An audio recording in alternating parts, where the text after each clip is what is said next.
Much and welcome everybody to this very special announcement. I also want to acknowledge the special guests who have joined us, including, of course, Dr. Siskin from Albany. We're grateful that he could be participating in the announcement here this morning.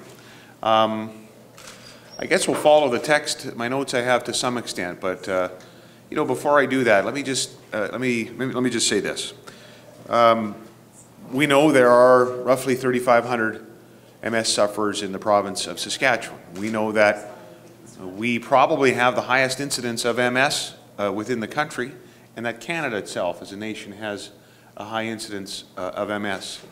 And so I'm proud as a Canadian that our national government has agreed that clinical trials of so-called liberation treatment, that those trials are going to happen in our country. And whatever is announced here does not preclude the fact that we will continue to participate, as the Minister of Health has said, in what the federal government has planned. But we want to, and we should, in Saskatchewan, take another step, and where possible, a step that's perhaps a little bit, that gets to the clinical trials more quickly than would have happened otherwise, and that's what we're here to announce today. With as many MS sufferers in the province as we have, everyone literally knows somebody or has maybe a family member that's affected by this disease.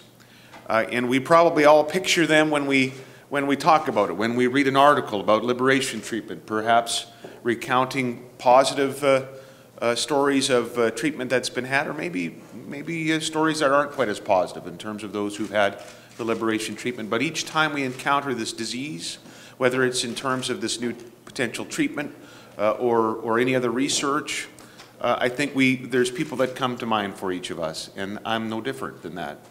I'm not going to mention last names or anything like that, but Marilyn and Sandy, well, Marilyn and Herb, Sandy is Herb's wife, are always on my mind in terms of people I know well who are battling MS and who obviously would like to find out if so-called liberation treatment is efficacious, if it actually can deliver results in symptom relief, and I often think of them and what they're going through. There's another one, and I'll only call him Doc, but everyone will know that I'm talking about Mark, and he's here, I think, to comment as well, perhaps from the perspective of a patient that's had the treatment and how important it is to do this research.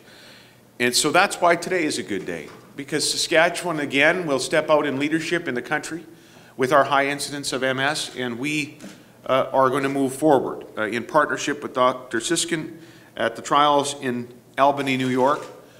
What has changed from when we talked about this just a few months ago is this fact: the FDA stateside has approved the trials. And so I'm pleased to announce today that we will be accepting applications from Saskatchewan patients who want to volunteer and participate in the largest double-blinded clinical trial of so-called liberation therapy to date. There will be 86 Saskatchewan patients who will have an opportunity to be part of this clinical trial in Albany, New York. Patients will be able to apply online in the province, and they're going to get a toll-free number announced here as well today so they can make contact with the government and apply to be a part of the trial. This means that as early as March, the first Saskatchewan MS volunteers for this trial will be heading to New York to participate. Our government has allocated $2.2 million to cover the research costs and the patient expenses associated with their participating in the trial, and I think also the travel costs for a companion to travel with the patient.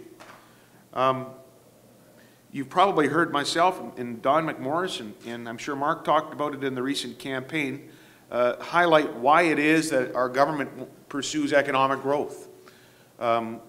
We don't pursue it for growth itself. We don't pursue it because we like to talk about the gross domestic product. We pursue growth so we can make investments in quality of life, so that we can hopefully improve health care, so that we can advance the cause of better, more efficacious treatment and care in the province, so that we might be able to have $2.2 million to be able to invest in these important clinical trials on behalf of Saskatchewan MS sufferers and patients. So That's why we're here today. We're going to move fairly quickly on this. I think the deadline for application is going to be February 24th. We're hopeful the media will help us get the word out to Saskatchewan patients. We're going to be doing the same. We know that others and the society will be doing the same thing so that Saskatchewan patients can make this choice to participate in the trials. We rule nothing out. We know the double-blinded study is probably, it looks like about a 2-year study. And in this province, you may ask later on, well, what happens if the trials prove favorable? If this proves an efficacious relief of symptoms for MS sufferers, what will the province do then? Well, not to get too far ahead of ourselves, because the first things first, the double-blind trial is first. But I think it's important that as we move forward, if we find any symptom relief for MS, treatments that work for the many who suffer from it, the 3,500 plus in this province, I think it'll be incumbent on the province of Saskatchewan to provide those proven and efficacious treatments to those patients. So welcome to everybody here again this morning. There's others that have a few things to say, and then questions that I know we will all be asked and need to answer. Hopefully MS patients believe this today. It's a good day in the province of Saskatchewan, and welcome here.